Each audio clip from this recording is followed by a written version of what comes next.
Αφού τα είπαμε, δεν τα είπαμε. Τα είπαμε δικό μου, αλλά δεν τα συμφώνησαμε. Πήγαινε ρε. Πήγαινε. Δηλαδή με αφήνει, θα φύγω.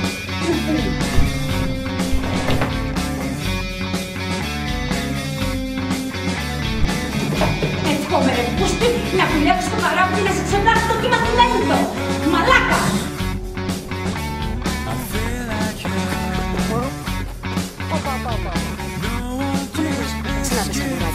Εγώ τέτοιο στήσιμο δεν τρώω από κανέναν, κατάλαβες.